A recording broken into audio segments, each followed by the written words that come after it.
การแก้ไขสภาพชีวิตการเป็นอยู่ของพนักงานทหารตำรวจเป็นไปได้บ่ที่รัฐบาลนี่จะแทนที่จะเอาเงินไปขึ้นเงินเดือน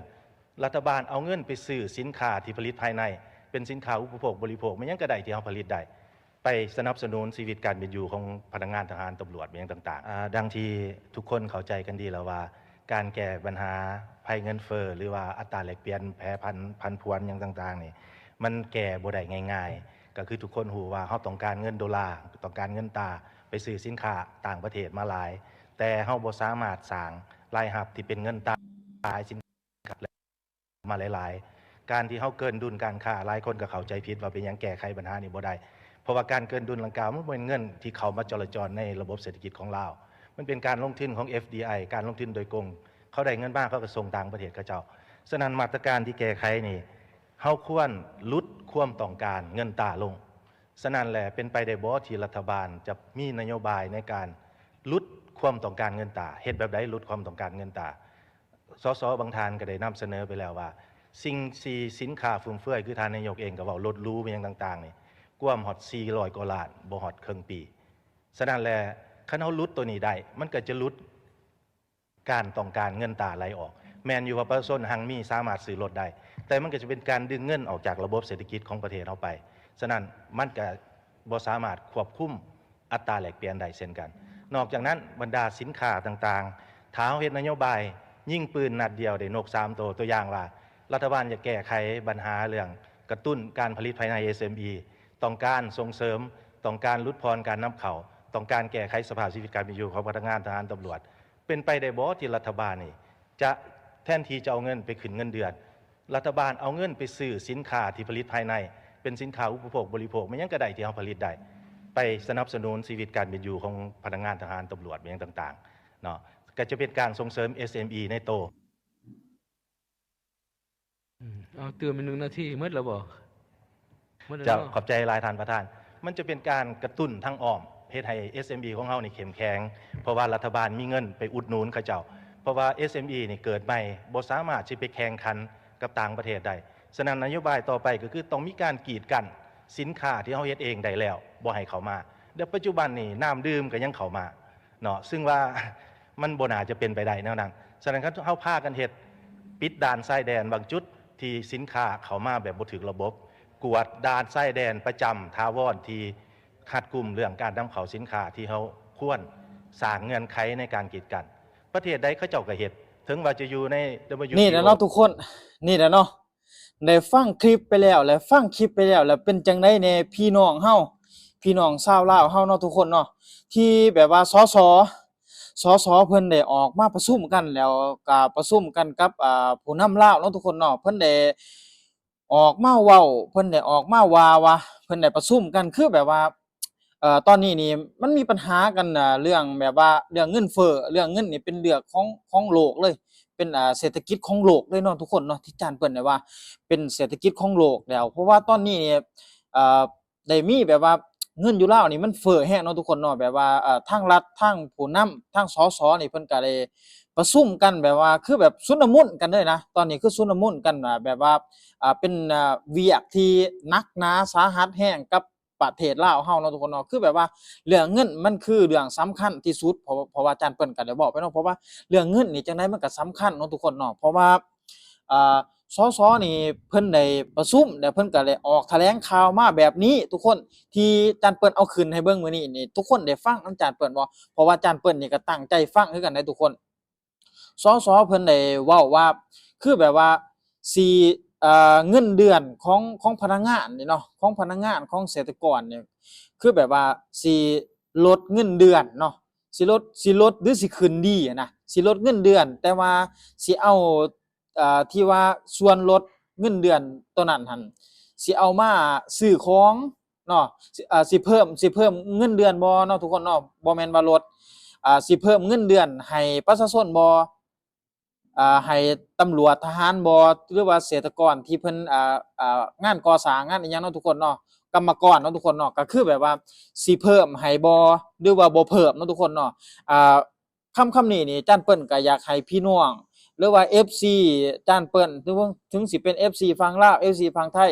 คำว่าสิเพิ่มนี่ สิเพิ่มให้พนักงานบ่หรือว่าบ่เพิ่มก็อยากให้เม้นต์มาในคลิปนี้เนาะทุกคนเนาะเพราะว่าสสเพิ่นว่าสิเพิ่มหรือสิบ่เพิ่มเนาะทุกคนเนาะอ่ะ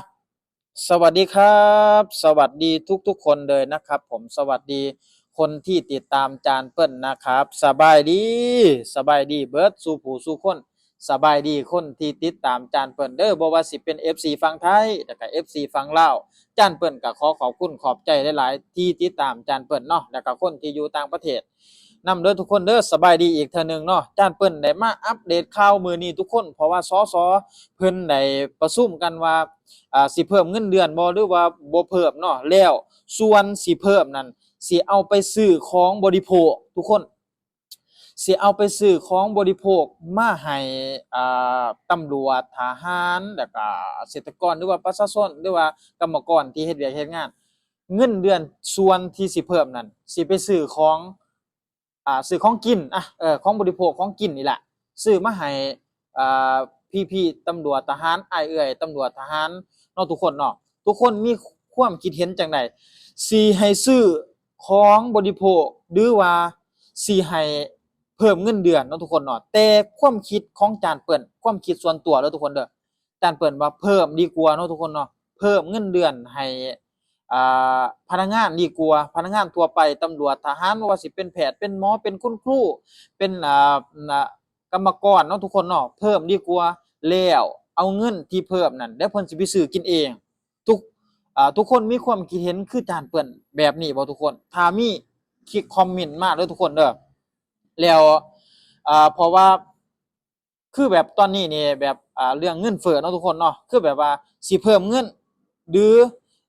หรือสิบ่เพิ่มนะคือแบบว่าเพิ่นได้ประชุมกันแบบนี้มาเนาะทุกคนเนาะเพราะว่าจานเปิ้นนี่ได้เบิ่งคลิปแล้วคือแบบว่ามันบ่เหมาะสมเนาะทุกคนเนาะเพราะว่าไผก็ต้องการเงินแม่นตะบ่แม่นคือแบบว่าคณะจานเปิ้นนี่ยังต้องการเงินแล้วทุกคนแล้วทุกคนน่ะจานเปิ้นถามทุกคนก็ต้องการเงินคือกันเนาะทุกคนเนาะแล้วในภาวะในเศรษฐกิจตอนนี้ไผสิบ่ต้องการเงินถ้าเพิ่มได้คือเพิ่มให้พนักงานแล้วเพิ่นสิดีใจ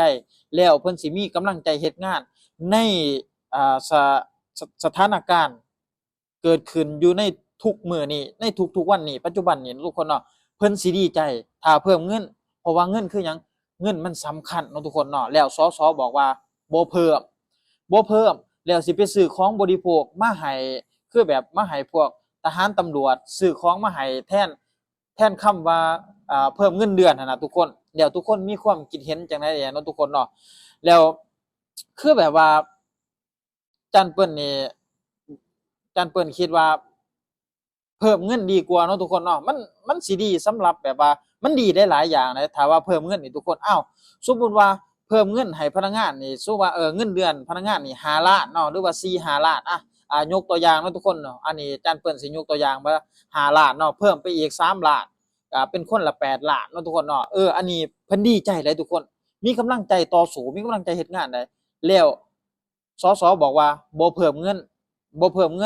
ว่าเงินที่3ล้านนั้นแล้วพนักงานจักคนน่ะบัดนี้อาจารย์เปิ้นก็เลยอยากถามพี่ๆถามน้องๆเนาะพนักงานจักคนน่ะพนักงาน100คนน่ะทุกคนมันก็สิเป็น30ล้านหรือว่าเป็นเท่าไรล้านขึ้นเอาไปซื้อของมาแจกจ่ายที่ว่าแบบว่าส่วนที่ว่าเงินเพิ่มเนาะทุกคนเนาะเต็มที่ของที่ได้จากสิเอาเงินที่เพิ่ม3ล้านน่ะไปซื้อมาน่ะทุกคนคิดว่าหยังของที่สิซื้อมาให้บ่เกินมาม่าปลากระป๋องไข่เนาะทุกคนเนาะนี่แหละคือส่ำนี้แหละทุกคนถ้าว่าของที่อยากซื้อมาให้หั้นนะทุกคนของบริโภคของกินนี่เนาะทุกคนเนาะเดี๋ยวจานเปิ้นได้ฮู้ข้อมูลมาอีกเนาะทุกคนเนาะคือแบบว่าอยากอ่านข้อมูลให้ทุกคนได้ฟังเด้อทุกคนเด้อคือแบบว่าสิอ่านเป็นภาษาไทยเด้อทุกคนเด้อถูกแน่บ่ถูกแน่ก็ฟังไปนำกันเนาะทุกคนเนาะคือแบบว่าความไม่พอใจจากพนักงานและการเกษตรกรเนาะไม่ขึ้นเดือนใน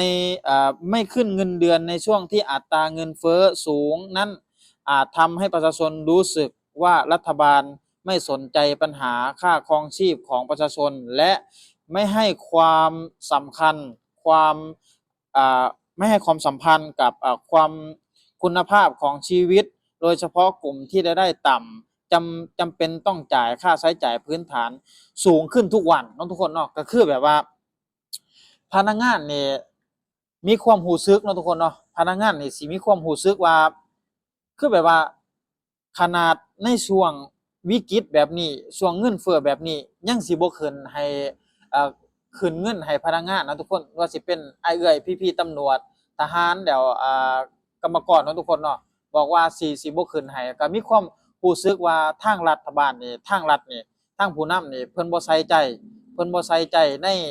ในแบบว่าในเป็นพนักงานเนาะทุกคนเนาะบ่ใส่ใจพนักงานบ่ใส่ใจประชาชนแถมยังบอกว่าสิ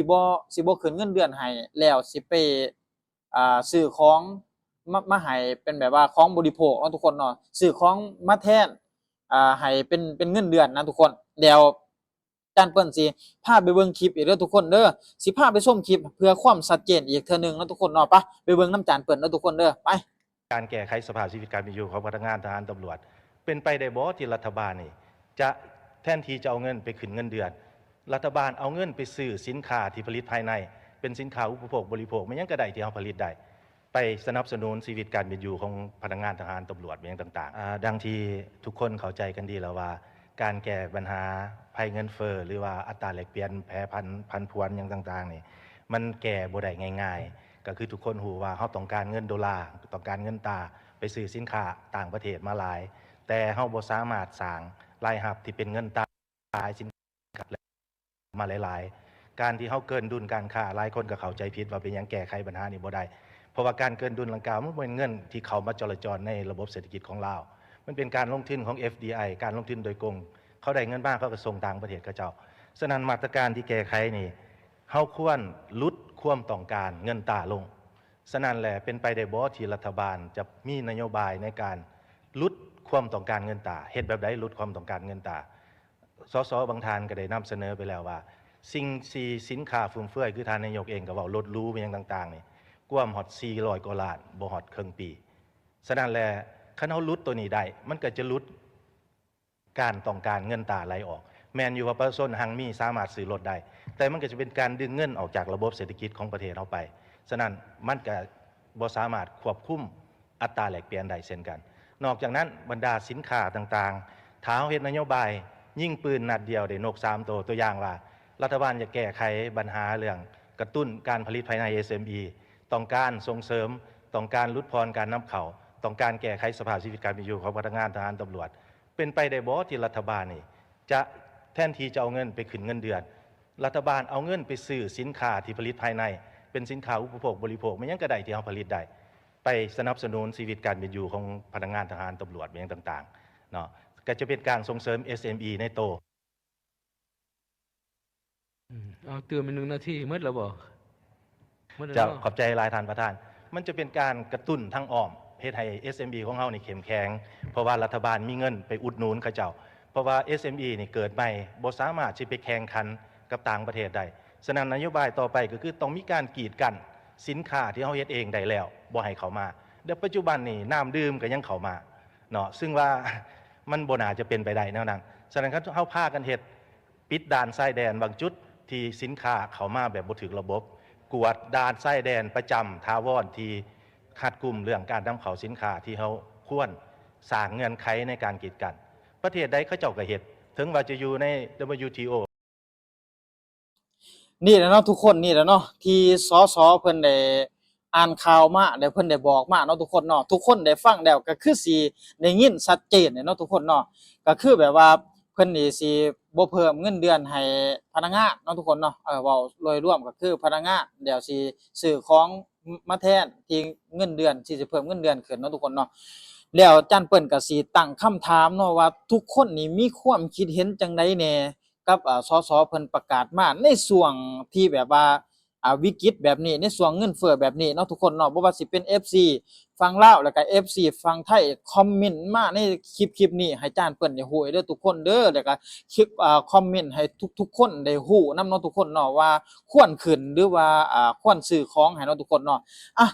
สำหรับคลิปนี้จานเปิ้นก็สิได้ลาลงส่ำนี้เนาะทุกคนเนาะก็ขอขอบคุณขอบใจได้หลายที่เข้ามารับชมรับฟัง ฝากกดไลค์กดแชร์กดติดตามจานเปิ้นกดกระดิ่งแจ้งเตือน เพื่อบ่ให้พลาดคลิปของจานเปิ้นคลิปต่อๆไปเนาะทุกคนเนาะสำหรับคลิปนี้จานเปิ้นขอบคุณขอบใจได้หลายเด้อสำหรับคลิปนี้ก็สิขอลาไปแล้วเด้อสบายดีสวัสดีครับ